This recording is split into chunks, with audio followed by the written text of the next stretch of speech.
I'd been hauling freight across this country for over 30 years. But nothing prepared me for the night I opened that trailer door outside Amarillo. The smell of diesel was thick in the air, and the desert wind sounded like it was whispering secrets I wasn't supposed to hear. They told me I was just moving generators, but the cargo was humming, alive, almost breathing. One wrong glance, and I realized why the other driver never made it out of Texas. You ever feel the road watching you? Like it knows something you don't? Keep your eyes on the yellow lines, because in this story, 1 mile could cost a man his soul. Don't blink, don't scroll. Hit that like button, subscribe, and listen till the end. Because what I found inside that truck changes everything. The day the offer came, the sky over St. Joseph, Missouri, looked like the lid of a dented pot. Low and dull and full of rain that could not decide whether to fall or hang there and make everyone wait. Mike Davis, 50, felt the same way about his life. Everything hovered at a tired pause. Overdue notices stacked on the kitchen counter like cheap plates, a soft pinging on his phone from a daughter in Ohio asking about tuition, and the slow, vigilant drip from the sink he kept promising to fix when he had both time and the nerve. He sat at a wobbly dinette table with a cup of gas station coffee growing cold by the heartbeat. The apartment was 2 rooms and an apology. 2nd floor over a payday lender with windows bright as slot machines. The lease was month to month, which felt less like freedom and more like the threat of a monthly vote on whether he deserved to keep a roof. He had been a homeowner once, the sort of man who knew the dates of trash pickup and who mowed in diagonal stripes to show he cared. Then the layoffs, the dry months, the late months, the violent math that happens when fuel climbs and hours fall. A house becomes a memory fast. A man learns the echo of his own footsteps in a place where the pictures are gone. The dispatcher from the big logistics outfit liked him just fine when he ran their regular lanes. Mike hauled food-grade tankers across the plains, reefer trailers into the Walmart belly, dry vans full of plastic things that meant someone, somewhere, felt they had enough money to buy more plastic. Lately, though, he had been the late truck in a world that only rewarded early. He kept telling himself it was temporary, a rough patch, a winter in the shape of a year. He kept telling himself a lot of things. He worked the numbers the way men work prayer. A little here, a little there. Maybe if he paid the electric and pushed the car insurance into a polite corner, he could get through the next 2 weeks without leaning on the credit card. The card had become its own tiny monster, a polite vampire that asked permission to feed. He watched the interest like it was a weather report, bracing for the next storm. The phone lit up. Unknown number. He almost let it ring out. The voice, when he answered, had the cadence of someone who had learned English from customer service videos and backroom poker games. Mr. Davis? I represent a client looking for a driver. Time sensitive, good money. You came highly recommended. By who? The voice smiled down the line. He could hear it. People who matter. Must be different people than the ones who keep calling about my truck note. Silence, then a chuckle that was exactly 3 beats long, as if timed. You can meet today? He should have said no. He should have hung up and called his daughter back and told her he loved her and that her old man was going to figure it out like he always did. Instead, he asked for an address and wrote it on an envelope from the water company. He badged in at the yard, walked past rows of rigs that looked like sleeping animals with their chrome muzzles pointed toward the highway, and took a half hour to scrape bug ghosts off his windshield. He drove Old Blue, an aging Peterbilt with a steering wheel polished by a decade of running, into Kansas City, where the streets braid and unbraid, and the river looks like it swallowed too many secrets to run clear. The address was a glass and steel low-rise in a business park that could have been anywhere. The lobby smelled like lemon and effort. A woman at the desk had a smile like a wet windshield, something you wipe across because it is required. She handed him a visitor's badge, and he rode the elevator with two men wearing boots too clean to be honest. The conference room was all frosted glass and the gentle threat of soft furniture. The man waiting for him introduced himself as Rafe. "Not Ralph," he said, "not Raphael. Just Rafe." And he gripped Mike's hand with a pressure that held on a beat too long. He wore a suit that said he liked himself, and a watch that could have been a second home. There was another guy in the room, broader through the chest, younger. He kept tapping a pen against his thigh, and when Mike did not look at him, the guy tapped harder. "Bread and butter," Rafe said without preamble, as if they were picking up a conversation from 10 minutes ago instead of beginning one. "That's what we're talking, Mr. Davis. Quick haul, Texas, private client, generators." "Storm season's over," Mike said. "Storm season is a metaphor now," Rafe said. "People with money don't like the lights going out. You follow? They pay to keep them on. We're just moving boxes from point A to point B." Mike sat, hands on the table so no one could argue with where they were. "What's the catch?" Rafe's smile was small enough to fit in his beard. "Catch is a fish, Mr. Davis. We're in logistics. Tight timeline, premium rate. You keep to the route we give you. You mind the protocols, we make everyone happy. You deliver to a yard near El Paso, you roll away heavier by a nice number." "How nice?" "Nice enough you can stop ignoring those pink envelopes in your pile." Mike felt his face heat in a quiet way. "Who told you about my pile?" Rafe did not answer. The younger man slid a folder across the table. The paper had a crispness that felt combative. He read the company name, something forgettable. 2 words that tried to sound sturdy. The contract language was thick with the sort of legal foam meant to hide the hard lines. He found the rate, and the number pushed a little bright light into the room. It was more than he had seen on a single lane in years, and somehow less than the silence that started to collect behind his eyes. "Why me?" he asked. "You've got the equipment. You've got the endorsements. You can pass a background check and a roadside if anyone gets conversational. And you're available." He should have asked for a day. He should have called his old dispatcher and said he was available for anything that did not smell like a lie. But the timing was a cruel kind of perfect. His ex-wife had left a voicemail that morning, flat and administrative. She wanted to know when the next payment would show. His daughter had texted 2 words, no punctuation, financial aid. He had shaved in the truck stop bathroom last night and decided he did not recognize the man who stared back. You do a few things to fix a haircut, you can do just as few to fix a life, he had thought, and laughed. And it had sounded like someone dragging a chair across a floor. He read the route. It took him south on I-71, across Oklahoma and into Texas. The pickup point was an industrial warehouse outside of Springfield, Missouri, and the drop was a private facility near the border where the map ran out of names and melted into desert wind. There were check-ins, but not with his company. There was a tracking app, not as usual, but a white-labeled thing that wanted permission to chew on his phone. He felt his throat tighten. "I usually run through my company," he said. "Dispatch, E-log. You know." "This is freelance," Rafe said. "Side arrangement, keeps things streamlined." "You mean off the books?" "I mean clean.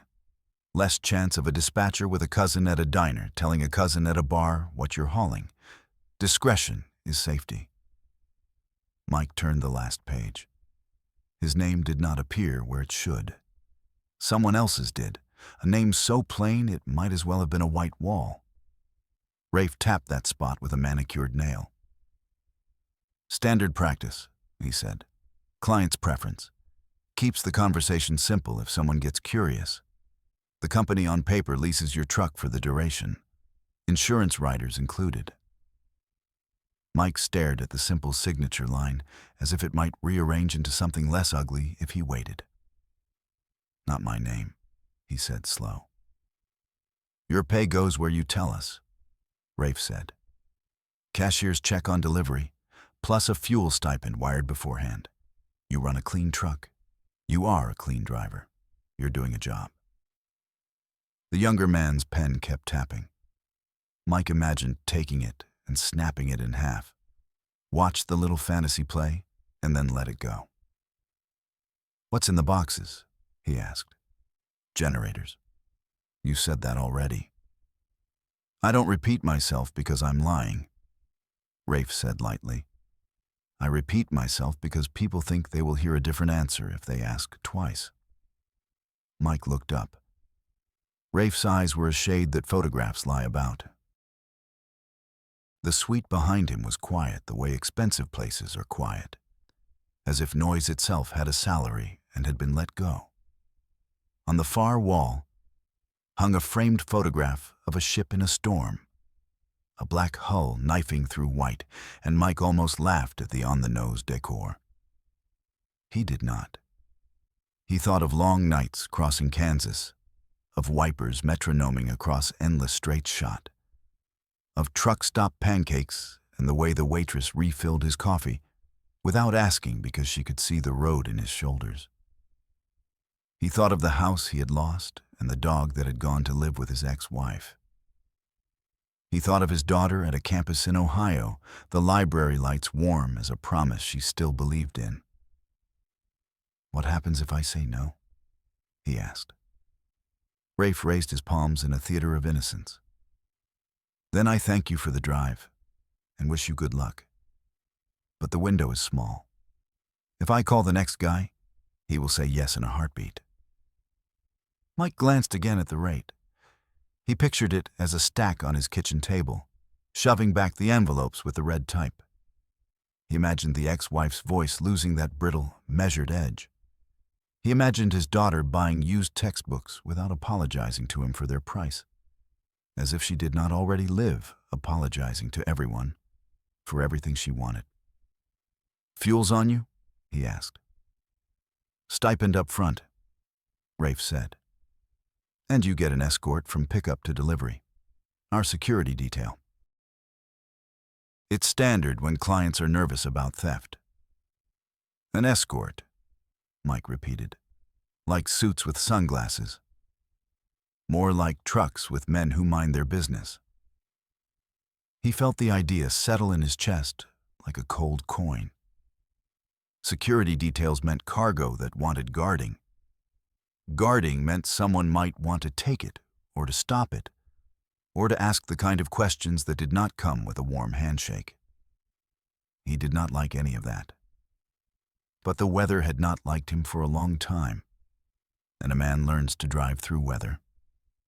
"I want half the rate if anything goes sideways," he said, surprising himself. "If you cancel after pickup, if the drop changes while I'm rolling, if your app pings me in the middle of nowhere and tells me to stand by. Half, cash, no excuses." Rafe nodded as if he had expected this, as if drivers were categories and he had Mike's index card memorized. "Half on hold, released if plans change beyond your control. You have my word." "Your word gonna pay my lender?" Mike asked. But he signed anyway. He wrote the name he was told to write, careful and slow, and the shape of the letters felt like a minor trespass that someone might someday make major. The pen bit the paper. He felt the old, familiar ache in his thumb, the callus that no longer remembered a time before holding a wheel. They shook hands. The younger man finally stopped tapping. Rafe slid a slim envelope across the table. Inside, a fuel card and a sheet with times written out like a funeral program. Pick up at dawn, wheels turning by mid-morning, the border by the day after. Contact points carved into the schedule like mile markers. He liked schedules. They were lies that knew they were lies, and he respected that honesty. Mike left the building into air that had decided to be rain after all. It came down clean and mean, and for a moment the world smelled new. He stood under the overhang and watched a woman in heels run to her car, the sharp sound of her steps like small firecrackers on wet pavement. He thought of calling his daughter. He thought of calling no one. Out on the loop around Kansas City, he drove past billboards that sold him lawyers and churches and a barbecue joint that promised redemption by the pound. He rolled the window and let the damp come in. Old Blue hummed as if pleased by the simple work of a straight pull. The engine carried a note he trusted. There were few things left in his life that still sounded like truth, and diesel under a sober foot was one of them. At a light, he saw his reflection in a plate glass window and did not look away. He looked like a man who had kept moving long after the destination went missing. He looked like someone who would sign another man's name for a paycheck and tell himself he would stop doing that as soon as he could breathe again. Back at the yard, he checked his tires, changed a wiper blade, and fumbled through the new tracking app until it demanded the kind of permissions that made his neck tense. He hit allow. He told himself it was just until El Paso. He told himself a lot of things. When he lay down in the sleeper that night, the rain ticked the roof like a clock, and time, for once, felt like it belonged to him. He pictured the road stitching down through Oklahoma, the sky turning the color of rust and open flame, the horizon a long-held breath. He pictured the desert past Midland and the way the air thins until you can see what a man's made of. He counted not sheep but mile markers, not hours, but exits. Sometime near the picture of Amarillo, he slept. Before dawn, he woke. He shaved at the sink, the mirror spotted and mean.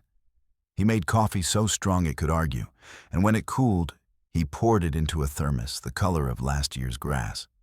He called his daughter and let it go to voicemail, then left a message that sounded steadier than he felt. He told her everything would be fine. He told her he would call again from the road. He did not call his ex-wife. Some silences do more good than words. He rolled out as the sky went from bruised to pale. The miles ahead felt both generous and demanding.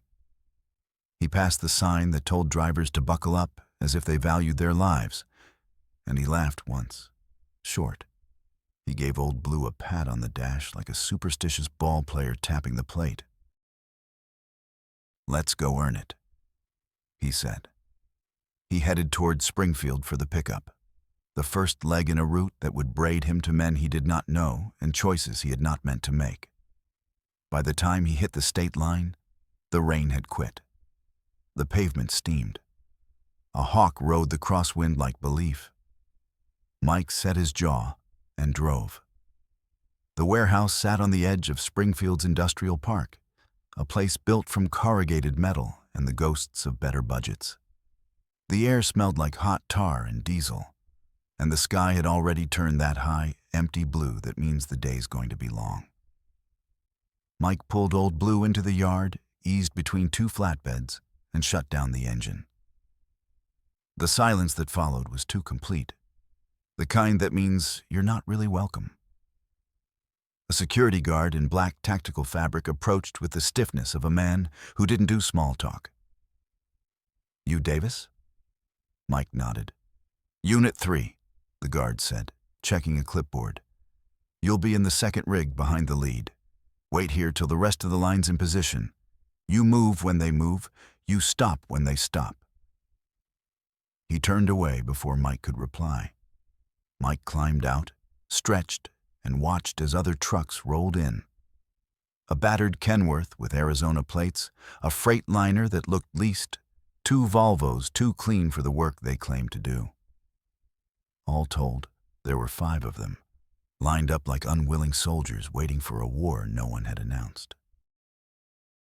The cargo sat inside steel containers, each one the size of a small house, wrapped in warning tape and stamped with serial codes that meant nothing to him, except the stenciled abbreviation, FEMA. Mike's stomach turned a slow circle. He'd hauled government stock before, but it always came with paperwork as thick as a Bible and escorts in uniforms that at least had names on them. Here, the security wore black shirts with no patches, earpieces instead of radios, and the kind of expressions that said they'd already seen the worst in people, and maybe enjoyed it. He met one of the other drivers by the vending machines. Tall, leathery guy, 50-something, with a gray goatee and a grin that had more nicotine than warmth. "First run?" the man asked, shaking out $1 for a Coke that came out warm. "Feels like it," Mike said. "You?" "Second. Last time was Louisiana. Same drill, same hush-hush." "Know what's in the boxes?" "Yeah," the man said. "Electric dreams and federal crimes." Mike waited for the punchline, but the man didn't laugh. He just took a long pull of the soda and nodded toward the line of black SUVs pulling into the lot. "There are Shepherds. 3 of them, matte black, window tint deep enough to hide a small army. The kind of vehicles you never see parked in front of a grocery store." A man in a tan windbreaker stepped out of the lead SUV and started talking into his radio. He carried himself like he expected the world to move out of his way, and the world, to its shame, usually did. "All drivers," he called, voice sharp and flat. "Check comms and fuel. Once we're rolling, we stay tight. No deviation from the route. You got issues, radio channel 9. He pointed to the trailers. "Those seals stay intact. No curiosity, no photos. That's the deal you agreed to. Anyone can't handle that should say so now." No one spoke. Mike looked down the line. 5 trucks, 3 SUVs. A convoy, not a freight run. He turned to the man with the goatee. "What happens if somebody does get curious?" The man's grin returned, slow and without humor. "Then he stops being somebody." The engines fired one by one, a low mechanical chorus rising against the hot air. Mike climbed into Old Blue, strapped in, and rolled forward when the hand signal came. His mirrors filled with movement, the silver trailers, the black SUVs, the guard tower watching them go. The gate clanged open. The lead SUV hit the highway first, then the first rig, then Mike. He kept a careful distance. Far enough not to spook the security boys, close enough not to be accused of lagging. The radio hissed once, then a voice. "Convoy is live. Time 0700. Mike glanced at the clock. 7 o'clock sharp. Right on the minute. They cleared the city limits by the time the morning talk shows gave up on traffic reports and switched to politics. The road stretched ahead, long ribbons of sun, endless green rolling off both sides. The first hours were easy. Cruise set, diesel humming, coffee hot. But beneath the rhythm, something itched. The way the SUVs kept changing lanes, sometimes boxing in cars that got too close. The way one of the guards would occasionally point a camera back toward the trucks. The way no one spoke except for the check-ins every 60 minutes, precise as a heartbeat. At a gas stop outside Tulsa, the convoy pulled in tight formation. Security took every pump, motioned off anyone who tried to pull in beside them. Drivers stayed in their cabs. Mike watched the guard refuel his rig, but he wasn't allowed to touch it, and felt his jaw tighten. He'd been doing this 30 years. No one pumped for him. Then he caught something in the side mirror. A young driver in the last truck, kid, mid-20s maybe, trying to strike up a conversation with one of the guards. The guard didn't respond, just stared. Then he said something short and sharp, and the kid sat back like he'd been slapped. They pulled out again 10 minutes later, still silent, still tight. Hours rolled into miles. Oklahoma flattened under their wheels, and by mid-afternoon the land began to dry out, turning the color of pennies left in rain. Mike's phone buzzed once, his daughter again. But the tracking app locked the screen. "Do not use device while active," it warned. He swore under his breath and let it be. At a rest area near Lawton, one of the SUVs peeled off to the side, the guards stepping out for a smoke. The drivers parked close together, lined up like cattle at auction. Mike climbed down, legs stiff, and found the goateed man again. "You got a name?" Mike asked. "Vern," the man said. "Short for Vernon, but only my first wife used the long version." Mike: "Yeah, figured." Vern took a drag and squinted into the distance. "You ever think about how every highway looks the same when you're not sure where it ends?" Mike half smiled. "You sound like a poet." "Yeah, that's why I drive trucks." The sun was sliding down toward the red edge of evening, painting everything the color of rust and regret. Vern flicked his cigarette into the dust. "You notice the markings on those containers?" "Yeah." "FEMA," Vern said softly. "Ain't supposed to be moving that kind of stuff without government paperwork. I ran emergency shipments during Katrina. I know what that stamp means." "You think they're stolen?" "I think if they weren't, we'd have a flag somewhere on the manifest." Mike looked toward the SUVs. The guards were watching them even now, pretending not to. One of them spoke into a mic. "Keep your voice down," Mike said. Vern smirked. "Don't worry, brother. I already had my midlife crisis. Dying for curiosity would be redundant." They rolled again before nightfall. The heat softened into darkness, the convoy's lights stretching like a red-white ribbon through the endless dark. Mike turned on the CB for background noise. Static, then a familiar voice, Vern's. "You still awake, Missouri?" "Still breathing." "You think this feels like any legit run you ever did?" "No," Mike said. "Feels like a movie I don't want to be in." "Yeah," Vern said, voice low.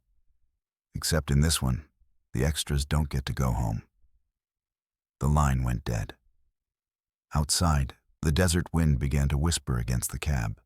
The stars looked too sharp, too many, like someone had poked holes in the night just to watch them bleed.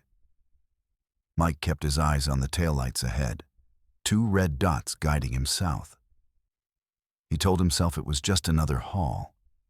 He told himself not to look back. He told himself lies that almost sounded like comfort. Tomorrow, they'd reach Amarillo. And that was where the map, and maybe his luck, would start to change. They hit the Texas state line by mid-morning, the air turning hotter, heavier, the kind that clings to your skin like it's got something to prove. The convoy pulled into a dusty truck stop off I-40 near Shamrock, a place called Lone Star Gas and Dine, though the dine part was optimistic. The sign buzzed, missing half its neon, and a paper banner taped to the door advertised fried pie and the coldest Dr. Pepper in the Panhandle. Mike parked second in line and killed the engine. For a second, silence felt like oxygen.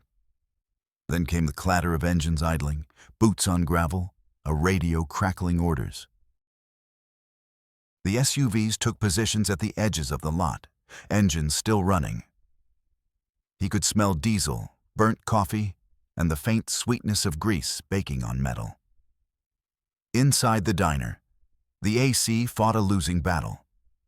The linoleum floor stuck to his boots, and the waitress behind the counter had the weary cheer of someone who'd been saying "hon" for 30 years without remembering why. "Coffee?" she asked. "Yeah, black." She poured, steam rising between them. "You folks military?" she asked. Mike glanced out the window, where 2 guards stood near the pumps, sunglasses hiding whatever they were thinking. "Just hauling gear," he said. "Funny-looking gear," she said, and smiled thinly. "You boys always come through in packs?"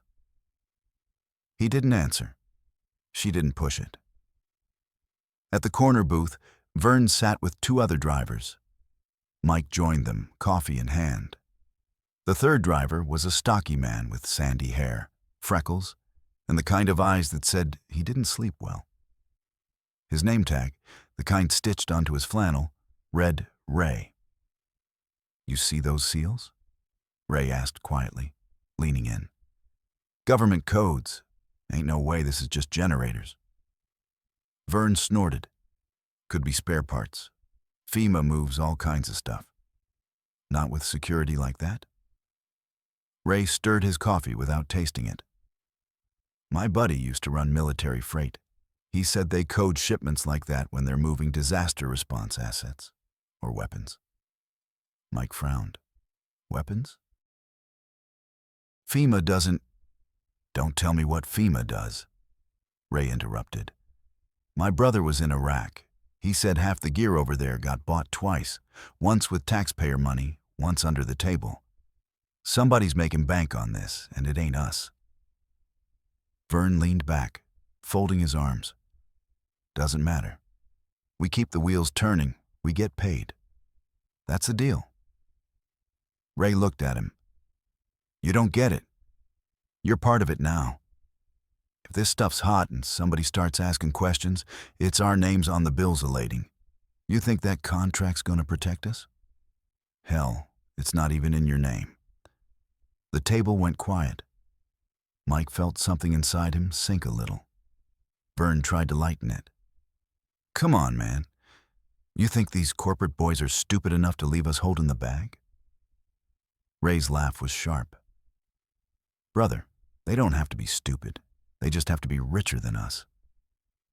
The waitress passed by with a refill pot. "More coffee?" "Please," Mike said. "Y'all headed west?" she asked. "Yeah," Vern said. "El Paso." She gave a low whistle. "That's a long way through a whole lot of nothing. You boys be careful. Heard about some trouble out past Amarillo." "What kind of trouble?" Mike asked. "Roadblocks, maybe cartel stuff. Some FBI thing. My cousin drives out that way. Said a few trucks just disappeared." The table went still. The only sound was the hum of the neon sign and the drip of coffee into cups. "Disappear how?" Ray asked. She shrugged. "Didn't say. Just stopped checking in." When she walked away, Vern muttered, "Jesus." Mike stared out the window again.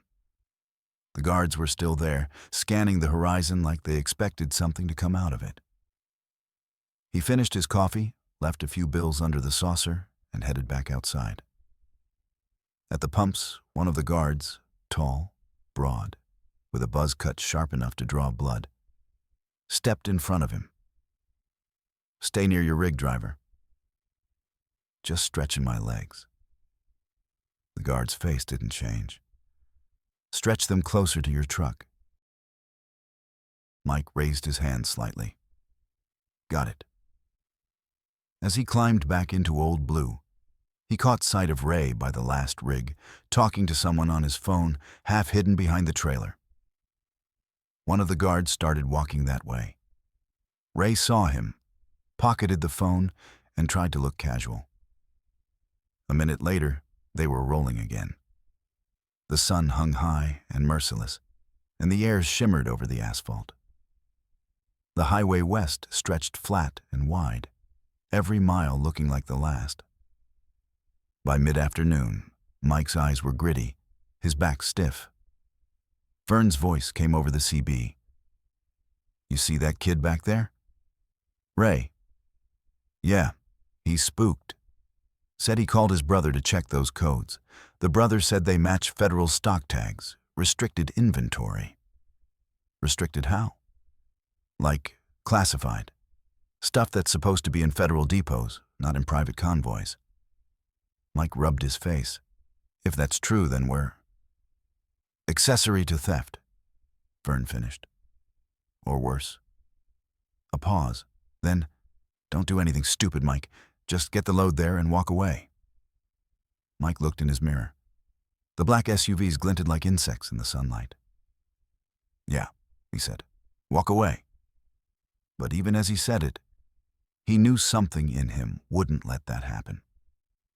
By the time the sun slid down toward the rim of the horizon, the convoy pulled into a wide gravel rest area outside of Amarillo. The wind was dry, the color of dust. The guards spread out again, checking the perimeter, while the drivers gathered near their trucks. Someone passed around a thermos of coffee that tasted like gasoline. Ray sat apart from the rest, on his running board, phone in his hand, face lit by the screen. Mike almost went over, almost. But something stopped him. Maybe it was the guard watching from the SUV. Maybe it was the way Ray looked like a man already halfway gone. That night, Mike climbed into his sleeper, shut the curtains, and tried to convince himself to sleep. Outside, the wind picked up, carrying the smell of burnt sage and faraway rain. Somewhere in the dark, a door slammed. He lay there listening. Another slam. Voices. Boots on gravel. Then silence. He sat up, heart hammering. He peeked through the curtain. The lot was dark, only the guard lights from the SUVs cutting through. One truck, Ray's, sat there, engine still idling. But the cab was empty. Mike's mouth went dry. He looked for the guards, but they were gone. Only the hum of diesel and the whisper of wind filled the space where a man had been. He checked his watch, 1:30 in the morning. When dawn finally came, Ray's rig was gone too. And nobody, not the guards, not the lead SUV, not even Vern, said a single word about it. By sunrise, the sky was a thin gray bruise. The convoy rolled out of the rest area as if nothing had happened. 5 trucks had become 4. No one said a word. Mike kept waiting for somebody, a guard, a driver, anyone, to ask where Ray had gone. Nobody did. The radio stayed dead except for the occasional burst of static and the lead SUV's flat voice checking mileage. "Convoy status." "All accounted for," came the reply. A lie, clean and practiced. The wind along I-40 hit from the west, carrying the smell of dust and asphalt. The road ahead shimmered, heat waves already rising, even though it wasn't yet 8. Mike gripped the wheel harder than he meant to. The steering column trembled just enough to make it feel like the truck was nervous too. He replayed the night in his head. The slam of the door, the idling engine, the empty cab, the way the guards had looked right through him at dawn. When they stopped for fuel near Amarillo, he decided to ask. The moment he climbed down, one of the black-clad security men intercepted him. "Stay with your unit." Mike squared his shoulders. One of the drivers didn't check in. The guy in the last truck. "Ray, you seen him?" The guard didn't blink. Driver 4 failed route compliance. His load was reassigned. Reassigned. "Keep your focus on your own delivery, sir." That's not an answer.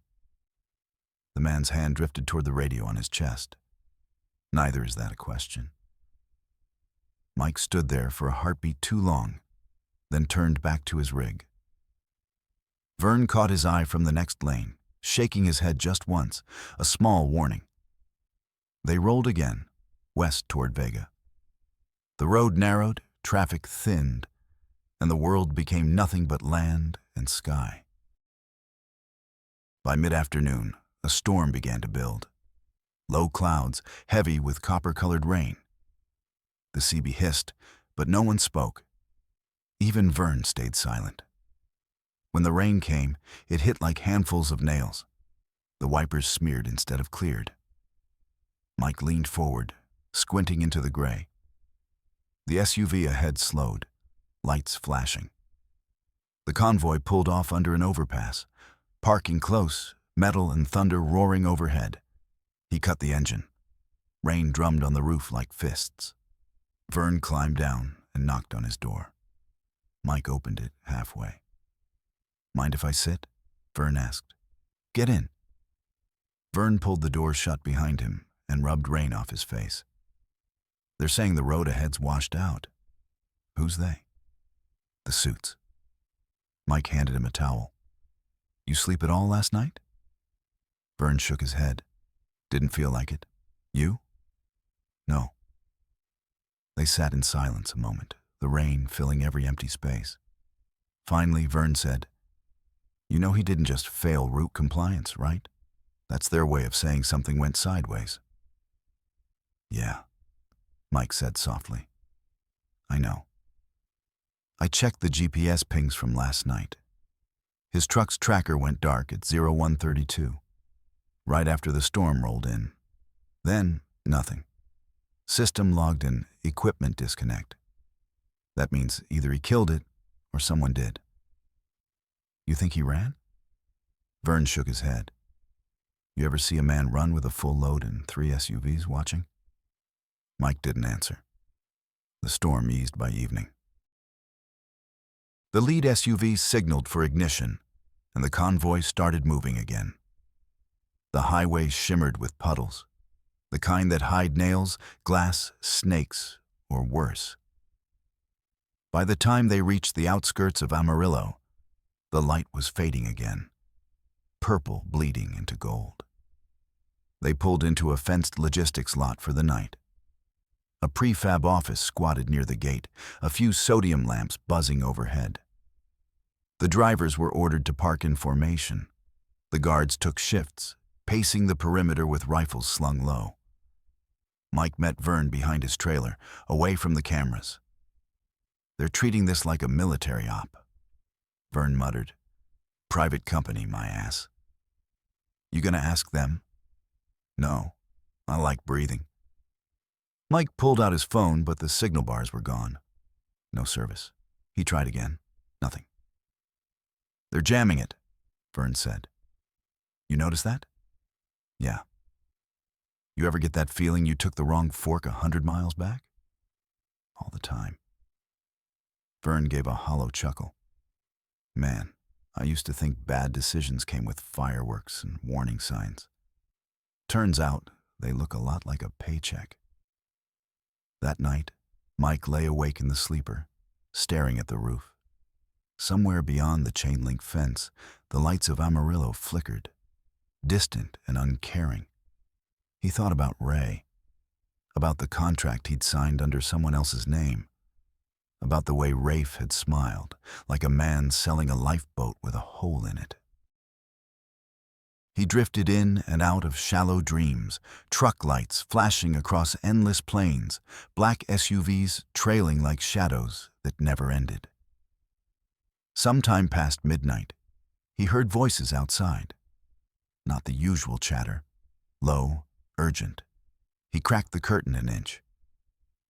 2 guards stood near Vern's rig, talking to someone in the dark. Then a 3rd man stepped forward. Mike couldn't see his face, only the glint of a badge on his belt. Not a company logo, not a gun holster. Something official. The 3 talked for a while, then one of the guards handed the man a small case. The man looked inside, nodded once, and vanished into the night. Mike's heart thudded. He waited for headlights, for anything that might explain it. Nothing. Just the sound of wind moving through dry grass. At dawn, the case was gone. The man was gone. The guards acted like the night hadn't happened. But Vern's face at breakfast told him he'd seen it too. Neither of them spoke. The lead SUV barked orders over the radio. Next leg, Amarillo to Midland. Keep formation. No stops without clearance. Mike rolled out behind Vern, the sun burning through the morning haze. In his mirror, the highway swallowed the lot behind them, leaving nothing but a ribbon of dust and silence. Somewhere back there, one man had vanished. Somewhere ahead, something worse was waiting. The land between Amarillo and Midland could break a man's faith in distance. The road ran straight enough to measure eternity on. The heat shimmered in ghost shapes above the asphalt, and the horizon looked like it was always running away. The convoy kept formation, 4 trucks, 3 SUVs, engines groaning in rhythm, a slow metallic heartbeat echoing across the plains. By late morning, the radio chatter began again. Short bursts, coded talk. The SUV in front would call, "Checkpoint in 20," and the rest would respond, "Copy, nothing more." Mike's fuel gauge drifted toward the quarter mark. He radioed up to the lead. "Unit 3 requesting fuel stop." Silence. He waited. Then the radio crackled. "Hold till authorized." He glanced at the gauge again. "If I hold, I'll be pushing." The reply came colder. "Hold. That's an order." He swore under his breath. Vern's voice came in over the side channel. "You ever get the feeling these guys think we're cargo too?" "Yeah," Mike said. "Cheaper cargo." They finally stopped at a dusty service station an hour later. Middle of nowhere, a cracked sign reading Miller's Fuel and a row of pumps that looked older than the interstate itself. A faded mural on the cinder block wall read, "God bless Texas," the paint peeling like sunburned skin. The guards fanned out before any of the drivers climbed down. One of them motioned to Mike. "Stay in cab. Oh, we'll handle fueling." Mike stared. "You think I don't know how to pump diesel?" "Procedure. I've been driving since you were playing Army in your backyard." The guard leaned in, face expressionless. "And yet, you're the one being paid to follow instructions." Mike bit back the answer he wanted to give. He sat there, window cracked, watching his own fuel being bought with his own stipend card, while a stranger handled the nozzle like it was a weapon. He glanced at the side mirror. Vern was outside, smoking beside his truck, pretending not to listen to a guard who stood a few feet away, hand resting on his hip. Then, from the corner of his eye, Mike saw something. The guard at the last rig, the one that used to be Ray's lane, opened the cargo seal just a fraction before closing it again. Quick, subtle, like a habit. But Mike saw it, and he saw the mark stamped near the hinge. Not a company logo, not a barcode, a stenciled military supply code. U.S. property, FEMA, emergency stock. Do not transfer without authorization. He felt the air go thin inside the cab. When the guard moved on, Mike climbed down, pretending to check his tires. He crouched near the trailer latch, wiping dust from the marking.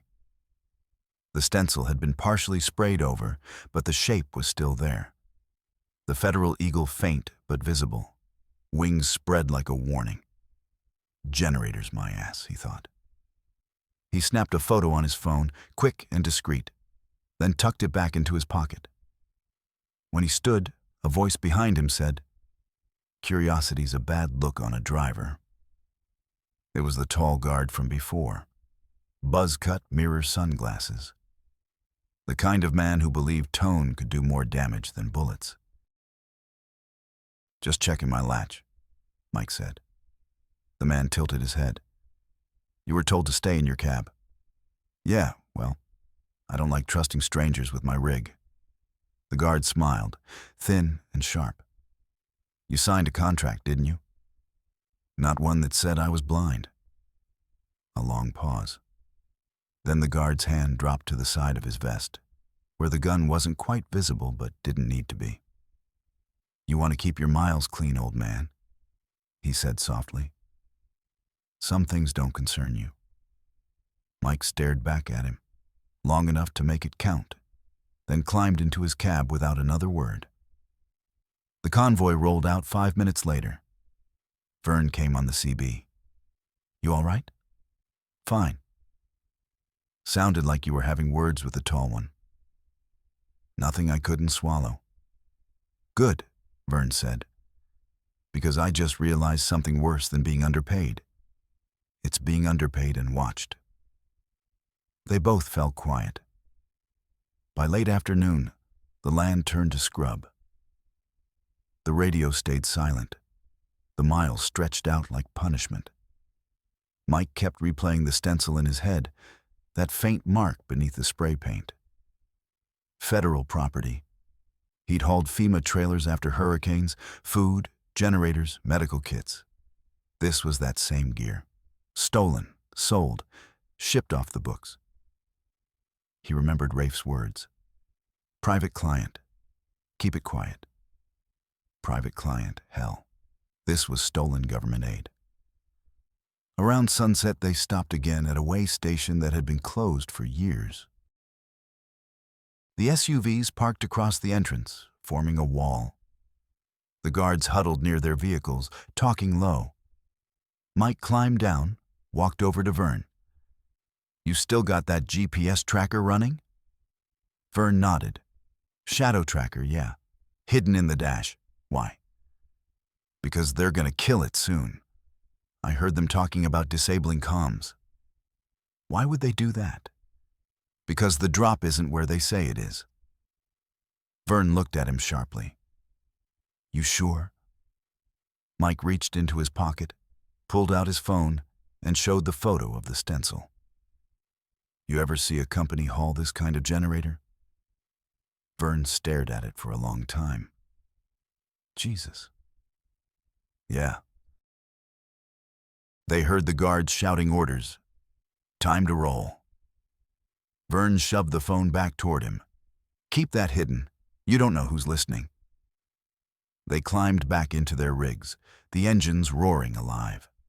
The convoy turned west again, straight into the setting sun. The light hit the windshield like a blowtorch. The air shimmered gold, and every mile felt heavier. When the voice came over the radio, it wasn't the usual cold tone. It was Rafe's. "Drivers, this is Control. GPS interference ahead. Turn off all tracking devices and phones until further notice. Confirm compliance." Vern answered first. "Copy." Another driver echoed. "Copy." Mike hesitated, staring at his phone on the dash. The app's green light blinked, tracking active. "Unit 3. Rafe's voice snapped. "Confirm compliance." Mike swallowed. "Copy," he said. But his hand only pretended to move.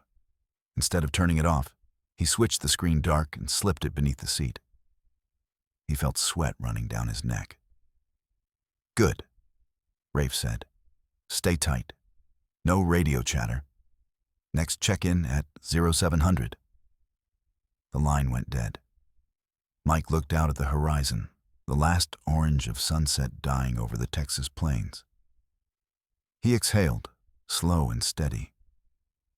Somewhere in his gut, he knew this wasn't just a shady haul anymore. It was something far worse, something no man was supposed to see. He reached for the dash cam and switched it on. The little red light blinked once, then stayed solid. "Okay," he murmured to the empty cab. "Let's see what kind of lies we're hauling tonight." The road stretched out ahead, black, endless, and waiting. By dawn, the desert had burned itself into silence. The sky over West Texas was pale and merciless, the kind of light that erases shadows, and maybe mercy too. The convoy had been rolling all night, engines howling through the dark, GPS beacons dead, cell service gone. Mike hadn't slept in 20 hours. His eyes were red and dry, his throat felt like gravel. and his brain kept spinning questions that had no answers. Somewhere between Midland and Fort Stockton, the highway stopped feeling like a road and started feeling like a trap. The SUV ahead slowed without warning. The rest of the line followed, brakes squealing in unison. Dust rose around them, a hot, chalky fog. Then the voice came over the radio, not Rafe's, but someone else's. Flat, military, male. All units, stop. Commence secondary route initiation. All drivers, exit vehicles, and stand by for inspection. Vern's voice whispered through the side channel. You hear that? Yeah, Mike said. This wasn't in the plan. No, it wasn't. They climbed down into the heat. The sun was already mean, even this early. For a half-dozen guards were unloading gear from the SUVs, metal cases, rifles, satellite uplinks. One of them barked orders while another paced along the line of trucks, checking seals and making notes on a tablet. Mike's chest tightened when the guard reached his rig. The man scanned the trailer tag, then crouched near the latch, the same place where Mike had seen the FEMA stencil. The guard pressed a small sticker over it, covering the trace of the eagle. Why are we stopped? Mike asked. The guard didn't look up. Routine compliance. Yeah, you said that last time. Routine for what? Driver, step back. Mike didn't move. We're out in the middle of nowhere. You cut our GPS, told us to shut off phones. That's not routine. That's isolation. The guard's hand went to his weapon. Step back. Vern hissed under his breath from 2 rigs down. Mike, let it go. But Mike was past that point. The night had been long, the lies too thick. He took a single step closer. Where's the driver who disappeared outside Amarillo? Ray, what happened to him? The guard's expression didn't change, but something flickered behind his glasses, an almost human flash of annoyance. Driver 4 failed security compliance, he said, repeating the same phrase as before. He's been removed from the assignment. Removed, Mike said. That's one word for it. Back in your cab, Davis. Mike froze. How do you know my name? The guard didn't answer. Something inside Mike cracked open. Not rage, exactly, but a kind of clear, cold decision. He turned and climbed back into Old Blue, but instead of starting the engine, he reached under the seat and pulled out his phone. He checked the dash cam. The red light was still blinking. Recording. Good. He opened the GPS tracker Vern had given him. A small, separate unit wired to the fuse box. Still active, still logging coordinates. He tapped a quick note on his phone. Unauthorized convoy. Possible stolen FEMA equipment. Driver vanished. Heading southwest. Recording evidence. Then he saved it in his drafts folder, not sent yet. Outside, the guards were finishing their inspection. 2 SUVs idled at the shoulder, engines humming like insects. The air shimmered with heat. Vern's voice crackled over the CB, low and urgent. You okay, brother? No, Mike said, but I'm thinking clearer than I have in years. Don't do anything stupid. Define stupid. Anything that gets you buried out here. Mike almost smiled. Yeah, that's the line, isn't it? The convoy started moving again. Slower now, the SUVs staying closer, tighter. The guards were no longer pretending this was business as usual. By late afternoon, the highway bled into desert. No signs, no towns. Just dust and scrub and a sun like a knife. Mike watched the odometer climb. 70 miles. 90. 110. The road narrowed into a single-lane state route, the kind used by oil crews and nobody else. Then the radio came alive again. Control to all drivers. We will reach drop zone in 2 hours. Maintain formation. No external communication. Any deviation will be treated as breach of contract. Mike felt his pulse hammering. Drop zone.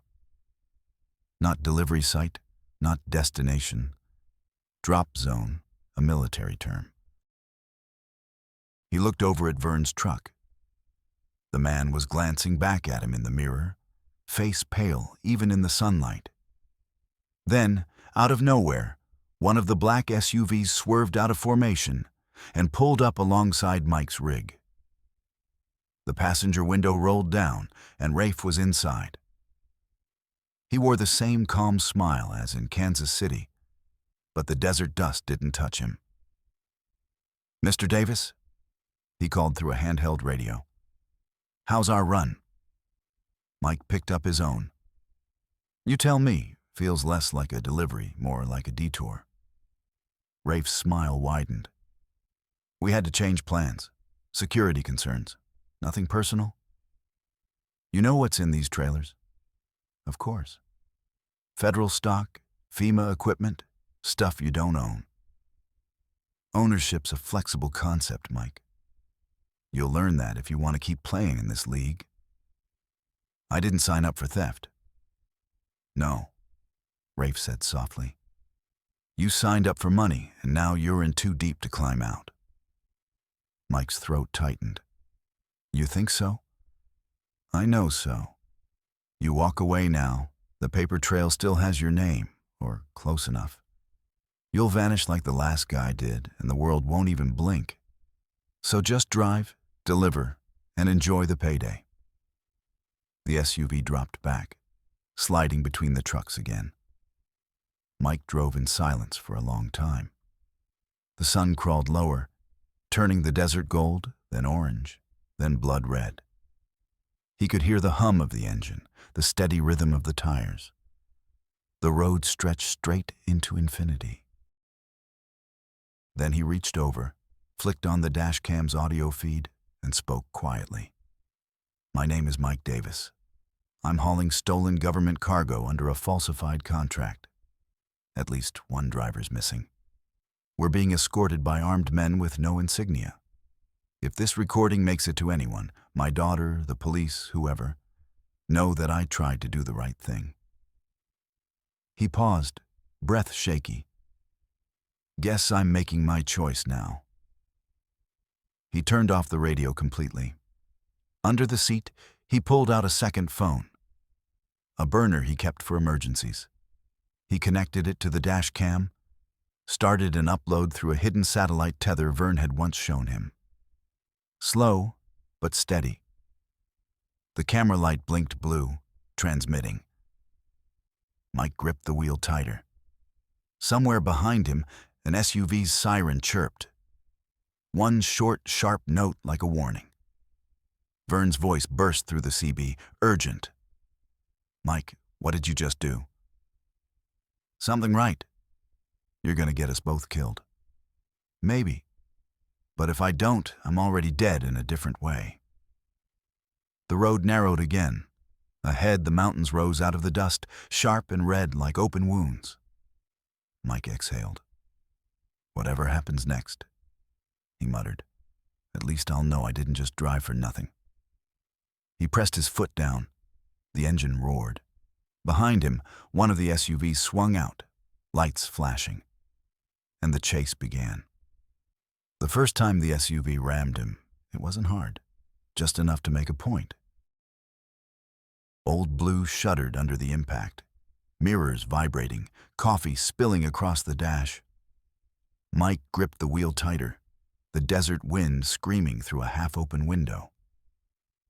He glanced in the mirror. The black SUV rode close behind him now, headlights burning white against the rising dust. Another one flanked Vern's truck ahead.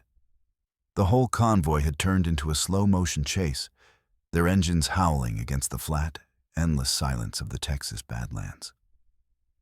"Jesus, Mike." Vern's voice crackled through the CB. "They're losing it. What the hell did you send?" "Proof," Mike said. "Recordings uploading. Satellite relay." "You're out of your mind." "Probably." Rafe's voice burst through the main channel, cold and sharp. "Unit 3, shut down your engine and exit the vehicle. Now." Mike didn't answer. He kept the rig steady, eyes locked on the ribbon of road ahead. The sun hung low, the light turning everything to bronze and fire. "Mike," Rafe said again, slower this time. "You're making a mistake that doesn't end clean." Mike hit the intercom. "You ever notice how everyone who says that already cleaned their conscience? Pull over." "Not till I hit El Paso." The line went dead. The SUV behind him closed in again, bumper kissing his trailer. Metal screamed. The truck fishtailed for a breathless second before Mike corrected it. Vern's rig swerved beside him, cutting the SUV off long enough for Mike to gain distance. "Go!" Vern shouted. "I'll slow them down." "Don't do it." But Vern's rig drifted sideways across the lane, his brakes locking, his horn blaring like a wounded animal. Dust exploded behind him. Mike caught a flash of movement, guards spilling from the SUV, weapons drawn. And then he was past them, the road opening wide. He pushed the pedal down. The speedometer climbed, 50, 60, 70. The trailer rattled behind him like it wanted to break free. The highway unfurled through scrubland and dry riverbeds. He'd been driving these roads for decades, but now they felt different, sharper, alive. The miles weren't distance anymore. They were decisions. The radio hissed.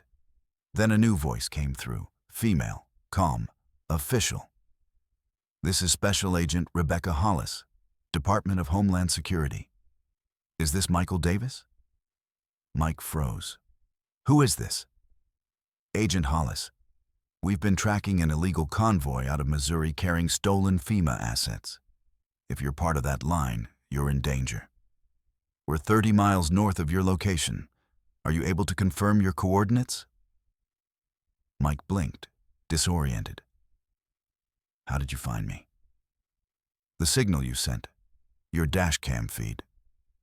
He let out a breath that was half disbelief, half relief. "So it worked." "Yes, but you need to stay alive until we reach you. Do not stop for the escort vehicles. Repeat, do not stop."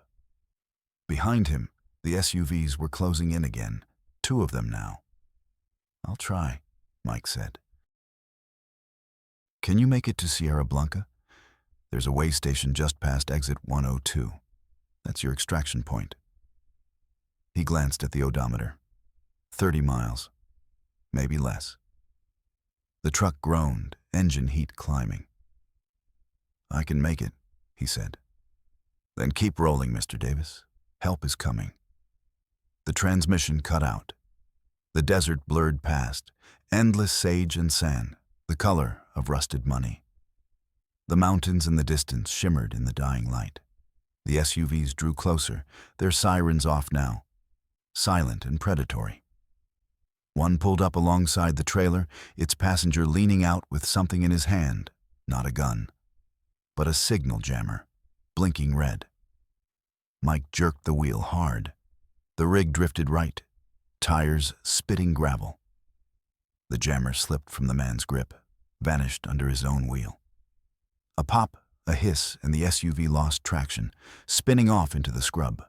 One down, the other SUV stayed on him. Then, from the horizon behind, another sound rose. Sirens, but real ones this time. Federal issue. Mike felt his heart kick. The pursuing SUV swerved suddenly, trying to block him. But blue and white lights flared in the distance, 3 Dietz cruisers, and a pair of unmarked tactical trucks barreling south. "Mr. Davis?" The radio snapped again. "Hold your line. We have visual." He did.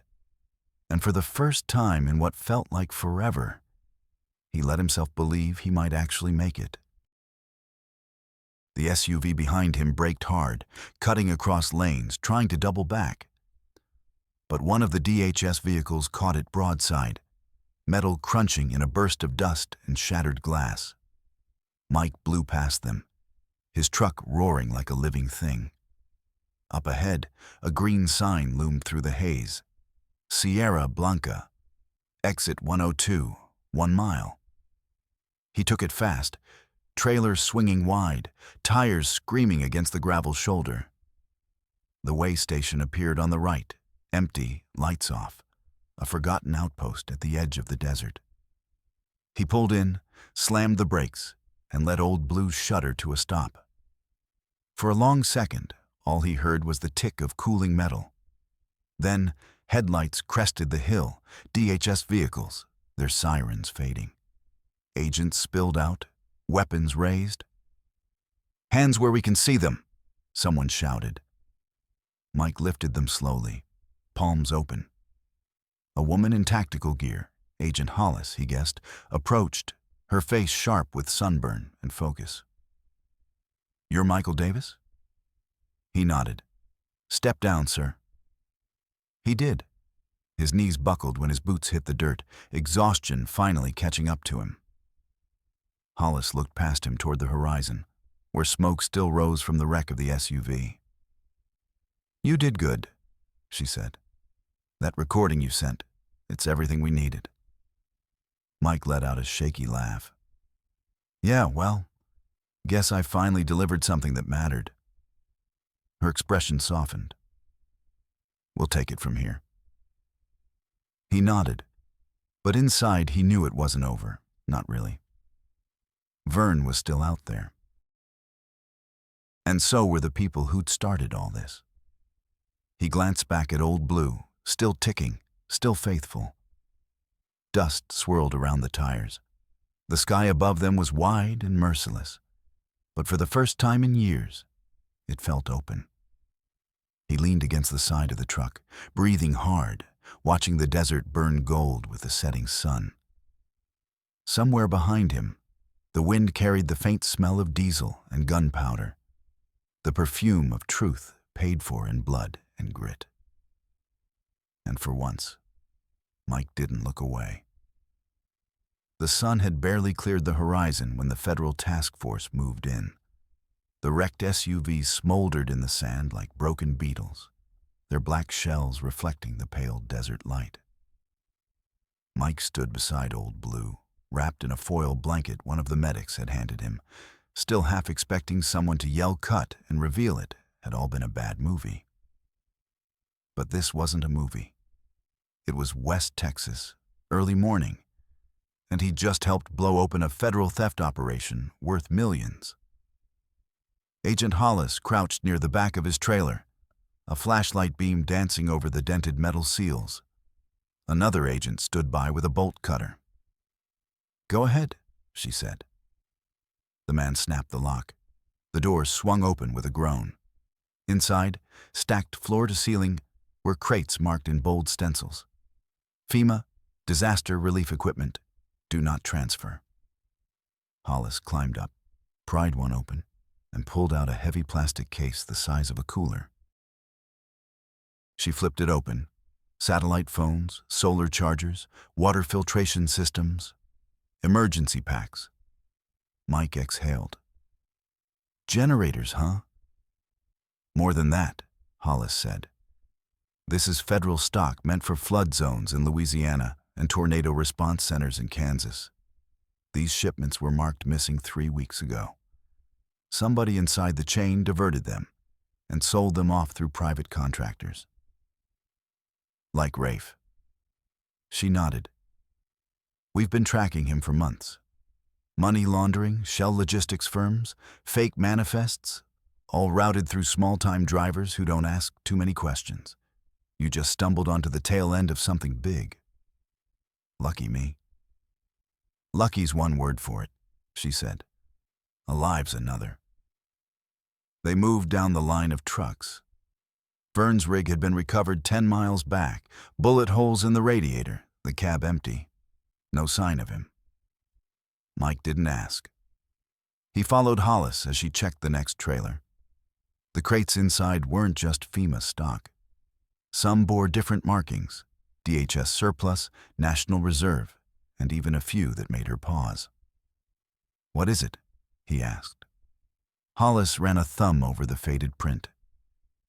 medical containment units, classified inventory, stuff that should only exist in federal quarantine depots. Mike frowned. You mean biohazard? Could be. Could just be field gear. Either way, it doesn't belong here. Another agent jogged over, holding a tablet. Ma'am, you need to see this. The paperwork Davis signed. It's all tied to a dummy company registered out of Delaware. The name on the contract. Hollis cut him off with a glance at Mike. Let me guess. Not yours? He shook his head. They told me to sign a different name. Said it was just for insurance. Classic laundering move, she said. Makes you the fall guy if things go wrong. Things went wrong. Yeah, she said quietly. They sure did. For a while, there was only the sound of the wind and the soft clatter of agents cataloging crates.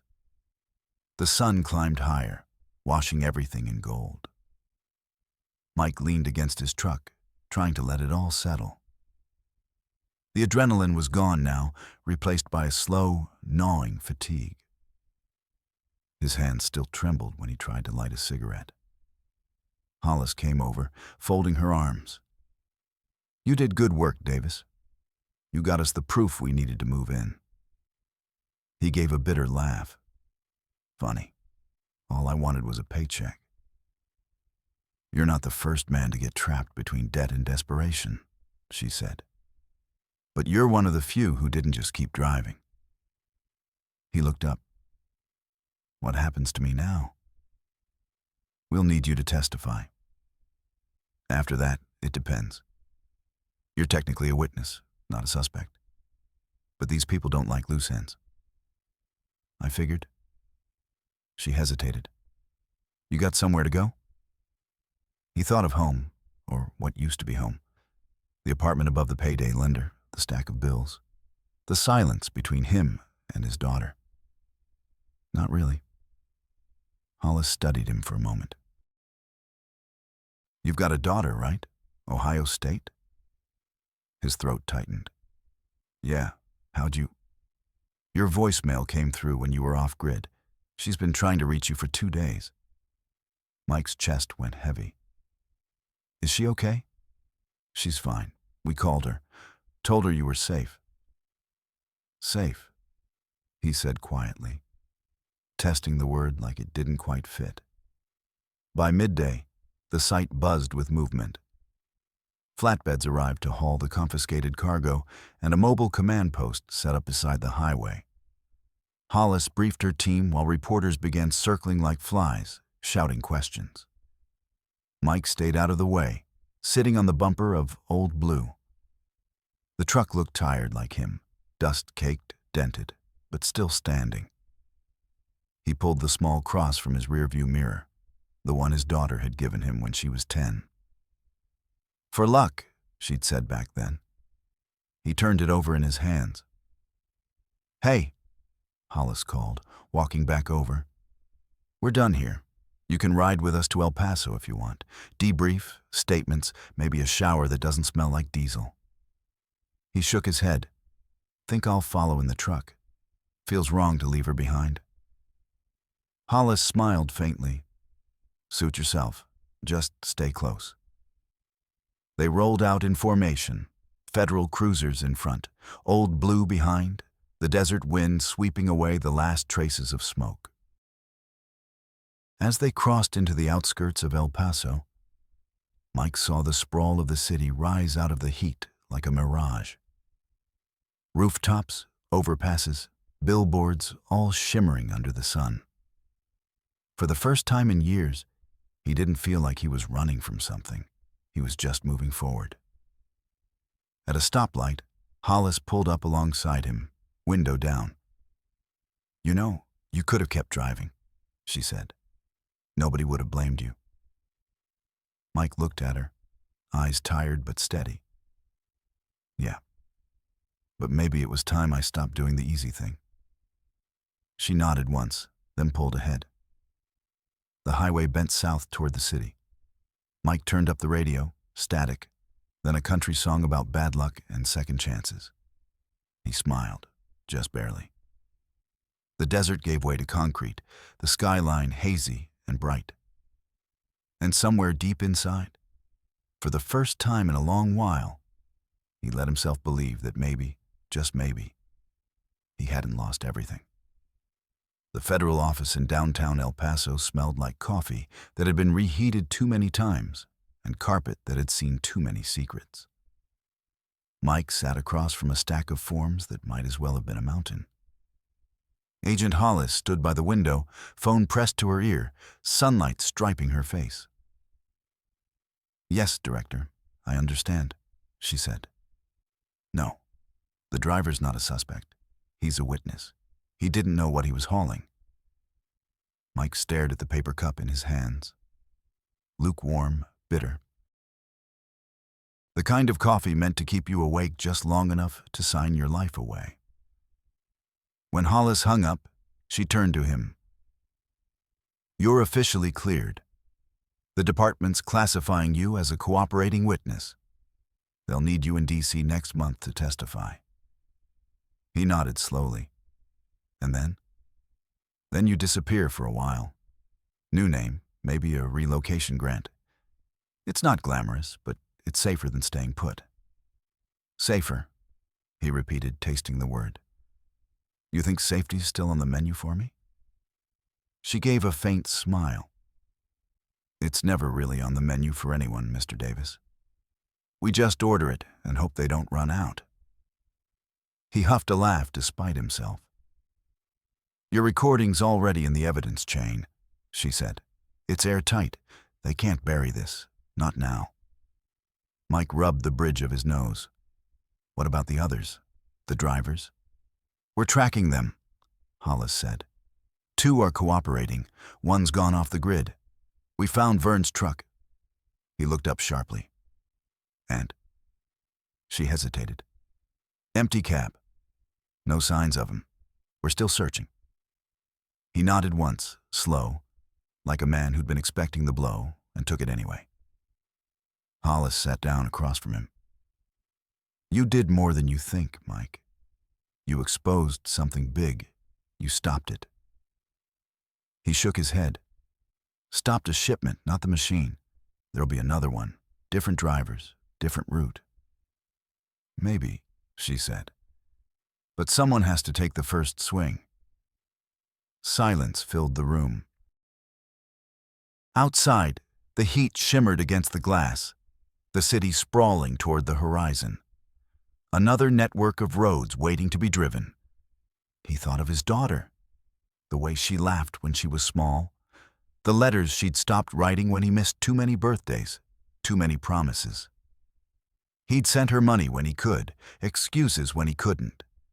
Now, for the first time, maybe he could send her something better, the truth. "Can I make a call?" he asked. Hollis slid her phone across the table. "Go ahead." He stared at it for a long moment before dialing. 3 rings, then a soft voice. "Hello?" "Hey, kiddo," he said. A pause, then a small, shaky breath. "Dad?" "Yeah, it's me. Someone from the government called. Said you were okay, but I didn't believe it." "I'm okay," he said quietly. "Bit bruised. Truck's worse." She laughed, that same high, easy laugh that used to fill their old kitchen. "You and that truck?" "Yeah," he said. "Me and that truck." Another pause, then softly. "I'm proud of you." The words hit him like wind after a long tunnel. He swallowed hard. "Thanks, sweetheart." "You coming home?" He looked at Hollis. She was pretending not to listen, but her eyes said she heard every word. "Not yet," he said. "Got a few more miles to drive first." "Promise me you'll be careful." "I'll do my best." He hung up before his voice could break. Hollis leaned forward. "She sounds like a good kid." "She is. You could go see her, you know. After all this." He shook his head. "She's got her own road. I've still got mine." She studied him a moment. What will you do now? Drive, he said simply. It's the only thing I've ever been good at. By the afternoon, the paperwork was done, the signatures dry. Hollis handed him a manila envelope. This has your temporary ID, a small stipend, and a contact number for the witness program. Don't lose it. He slipped it into his jacket. Thanks. You sure you don't want to rest a few days? He smiled faintly. Rest and I might start thinking. Thinking and I might start drinking. Better to keep moving. She nodded, offering her hand. Good luck, Mike. He shook it. You too, Agent Hollis. And thanks for not letting me disappear. Don't thank me yet, she said. They'll come after you before this is over. Yeah, he said. But at least now I'll see them coming. He walked out into the blinding light of the parking lot, the heat pressing down like a physical weight. Old Blue was waiting, patched, dusty, defiant. He climbed into the cab, started the engine, and listened as it rumbled to life. The same old heartbeat, the same old promise. He merged onto the highway, heading west, the desert stretching ahead in waves of gold and red. The radio hummed quietly, static, then a preacher's voice fading in and out. The road is long, but it always leads somewhere. Mike smiled to himself. Guess we'll find out. The sun dropped lower, the horizon bleeding orange. He drove until the road began to rise into the mountains, the world behind him shrinking to a thin line of dust. He didn't know where he was going, and for once, that felt okay. The desert west of Las Cruces looked like the end of the world, flat, cracked earth stretching to the edge of forever. Sky so wide, it made a man feel smaller than he already was. Mike Davis drove through it with the windows down and the radio off, letting the wind be his soundtrack. 3 weeks had passed since El Paso. 3 weeks of interviews, phone calls, and nights in government motels with curtains that never quite closed. The investigation was moving. Slowly, predictably, but moving. The names behind the theft ring were starting to leak into the papers. Corporate officers, contractors, even a retired general. Rafe's mugshot had shown up online 2 days ago. The man looked less polished without his perfect smile. Mike had watched the headlines scroll across the screen in a diner outside Deming. He hadn't felt triumph, not relief either. Just a quiet, tired ache, the kind you get after too much road and too little sleep. He was heading nowhere in particular now. Witness protection hadn't kicked in yet, and he wasn't ready for a new name anyway. He still had a few hundred miles left to drive as Mike Davis before he decided what came next. Old Blue rumbled along as steady as ever. The dash cam still sat on the windshield, its little light off now, its job done. He'd thought about throwing it away, but he couldn't. It had seen everything, and maybe that meant it understood him better than anyone else alive. Near noon, he stopped at a rest area that looked abandoned, except for a vending machine with a half-dead hum. He sat on the hood, eating a sandwich he'd bought 2 towns back, and stared out at the shimmering highway. A pickup truck pulled in beside him, beat-up Ford, white paint turned beige with dust. The driver climbed out.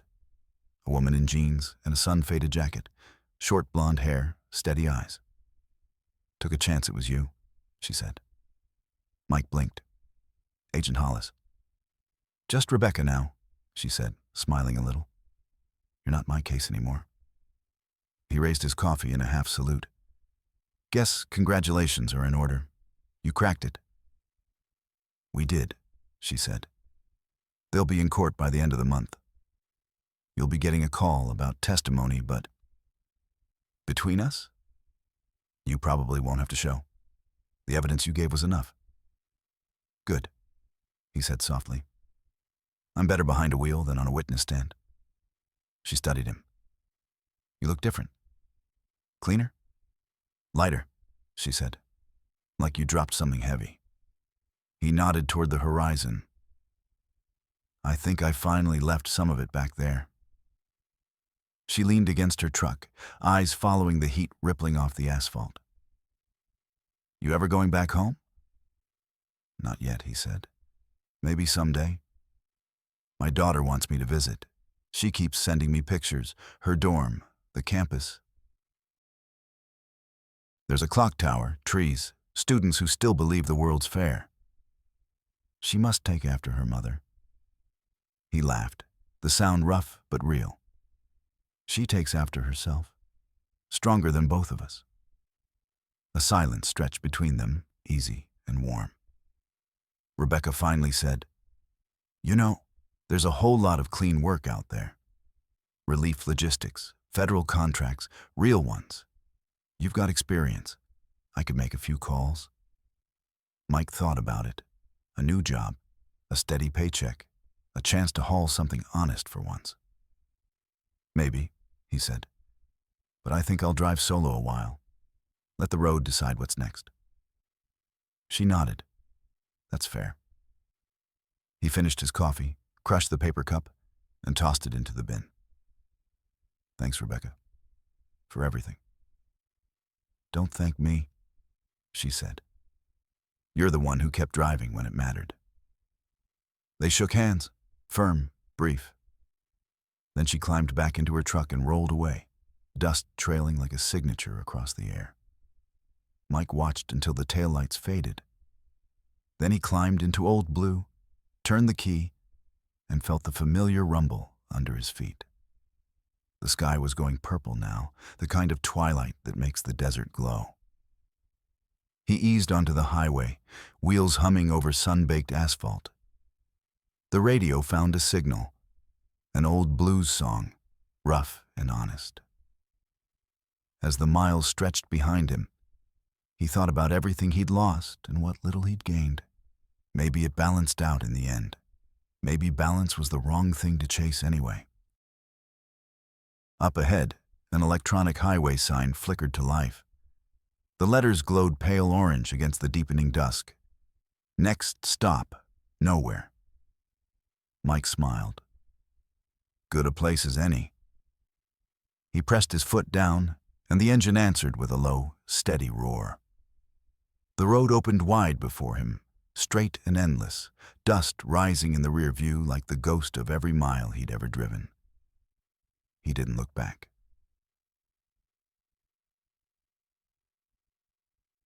Thank you for listening to this story.